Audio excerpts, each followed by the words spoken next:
sa Vulcan Mayon. Into dark. It's too dark.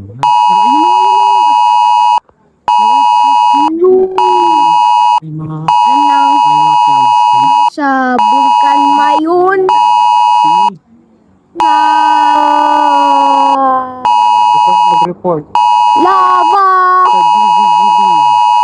nung sa News FM News FM. at may naglaba sa Wednesday, June 24, 2026. Parang meron sa Mount Mayon. May naglaba sa far, May lava. may lava sa clouds. Oh, bakit napunta sa clouds? Nung sa June 24, 2026. Ina,